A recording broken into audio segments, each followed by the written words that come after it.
প্রিয় বন্ধুরা, আশা করি আপনারা সকলেই ভালো আছেন, সুস্থ আছেন।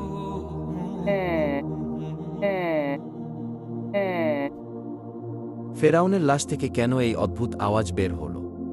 বিজ্ঞান কি এর কোনো ব্যাখ্যা দিতে পারবে? কেন প্রতি বছর ফেরাউনের লাশের উপরে একটি ইঁদুর ছেড়ে দেওয়া হয়? কেন ফেরাউনের হাতের নখ এবং চুল বাড়তে থাকে? জানতে হলে ভিডিওটি সম্পূর্ণ দেখতে থাকুন। ফেরাউন কোনো ব্যক্তি বিশেষ নাম নয়। ফেরাউন হল মিশরের তৎকালীন বাদশাদের উপাধি। পৃথিবীতে অত্যাচারী ও খোদাদ্রোহী শাসকদের মধ্যে ফেরাউন ছিল অন্যতম। ফেরাউন শুধু অত্যাচারী শাসকই ছিল না, সে নিজেকে খোদা দাবি করত। আল্লাহর পরিবর্তে মানুষকে তার এবাদত এবং পূজা করতে বাধ্য করেছিল। পবিত্র কুরআনের ২৭টি সূরায় সর্বমোট ৭৪ বার ফেরাউনের কথা উল্লেখ করা হয়েছে এবং খোদাদ্রোহী এই অত্যাচারী ফেরাউনের করুণ পরিণতির কথা তুলে ধরা হয়েছে। হজরত মূসা আলাইহিস সালামের কাছে ফেরাউন যখন যুক্তিতর্কে হেরে গেল, তখন সে ঘোষণা করল, আমি অবশ্যই তোমাদের হাত এবং পা অবশ্যই কর্তন করব এবং তোমাদের সবাইকে ফাঁসিতে চড়াব। যখন ফেরাউনের মন্ত্রিসভায় এই সিদ্ধান্ত পাশ হয়ে যায়, তখন মহান আল্লাহ রব্বুল আলামিন হজরত মূসা আলাইহিস সালামকে জানিয়ে দিলেন, হে মূসা, তুমি আমার বান্দাদেরকে নিয়ে রাত্রি যোগে বের হয়ে যাও, নিশ্চয়ই তোমাদেরকে পশ্চাদ্ধাবন করা হবে। অতঃপর মূসা আলাইহিস সালাম যখন তার কওম বনী ইসরাইলকে নিয়ে রাত্রিবেলায় চলতে শুরু করলেন, যেতে যেতে তিনি লোহিত সাগরের পাড়ে চলে গেলেন। অনেকেই এটাকে নীল নদ বলে থাকেন। জেনে অবাক হবেন, ফেরাউন যেখানে ডুবে মৃত্যুবরণ করেছে সেটি নীল নদ নয়, বরং সেটি হল সাগর। বাহারে আহমার, রেড সি বা লোহিত সাগরে ফেরাউনের মৃত্যু হয়েছে। কেননা আরবিতে নাহরুন শব্দের অর্থ হল নদী, আর বাহরুন শব্দের অর্থ হল সাগর। পবিত্র কুরআনেও বাহার শব্দটি ব্যবহার করা হয়েছে। হজরত মূসা আলাইহিস সালাম তার কওমকে নিয়ে যখন লোহিত সাগরের পাড়ে এসে দাঁড়ালেন, তখন তারা দেখতে পেলেন পেছন দিক থেকে দেয়ে আসছে ফেরাউন বাহিনী। তার কওমের লোকেরা বলতে লাগল, সামনে বিশাল উত্তাল সমুদ্র, পিছনে ফেরাউন বাহিনী, নিশ্চয়ই আমরা ধরা খেয়ে গেলাম। তখন মূসা আলাইহিস সালাম উত্তরে বলেন, কখনো না। নিশ্চয়ই আমাদের সাথে আমাদের মহান রব রয়েছেন, তিনি আমাকে পথ প্রদর্শন করবেন।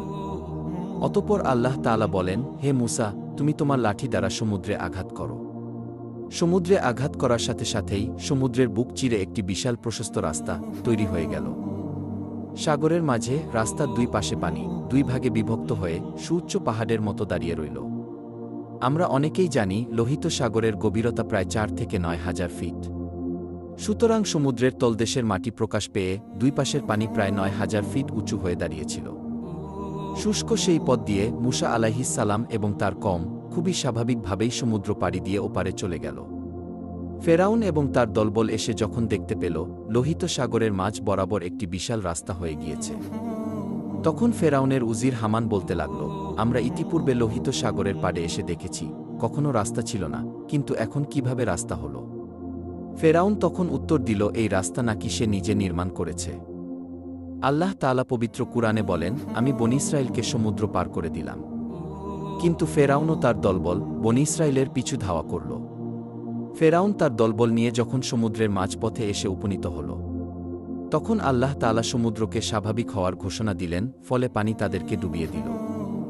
তৎক্ষণাৎ ফেরাউন বলতে লাগল, আমান্তু, আমি ঈমান আনলাম, লা ইলাহা ইল্লাল্লাহ, আল্লাহ ছাড়া কোনো মাবুদ নেই। আমি সেই আল্লাহর প্রতি ঈমান আনলাম যে আল্লাহর প্রতি ঈমান এনেছে বনী ইসরাইল।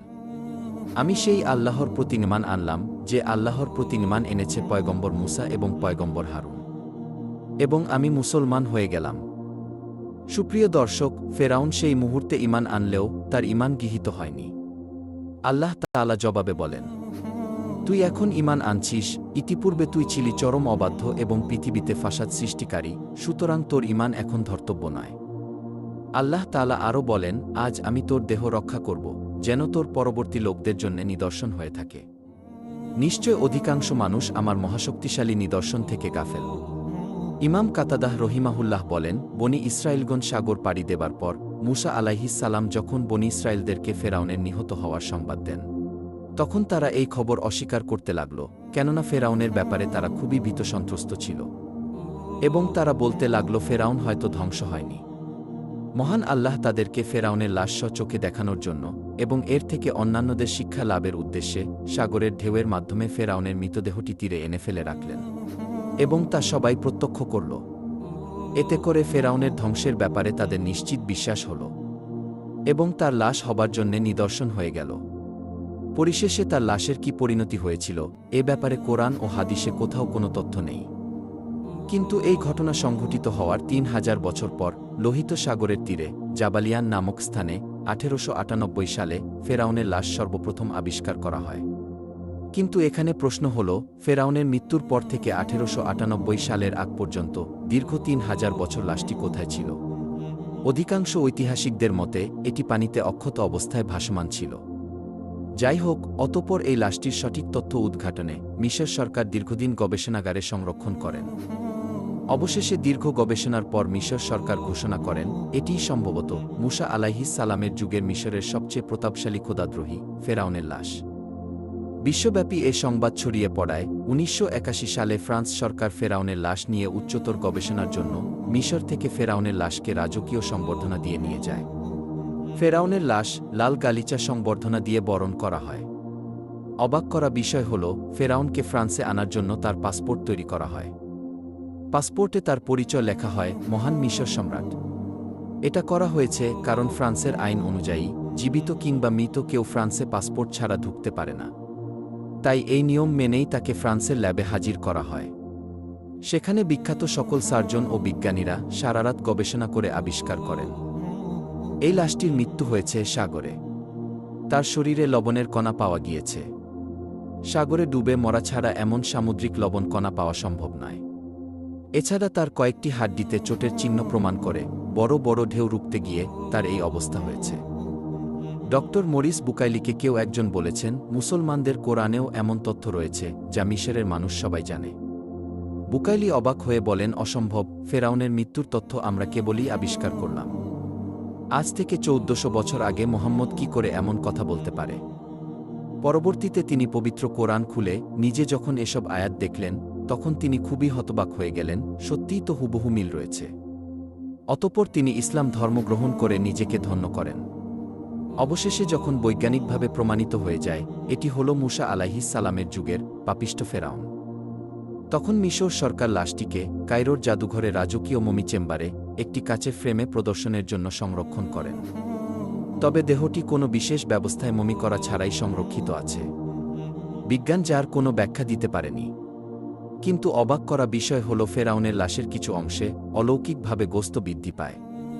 আর প্রতি বছর মার্চ মাসের ১৫ তারিখ লাশের উপরে একটি ইঁদুর ছেড়ে দেওয়া হয় এবং ছেড়ে দেওয়া ইঁদুর সেই স্ফীত গোস্ত খেয়ে সাবার করে।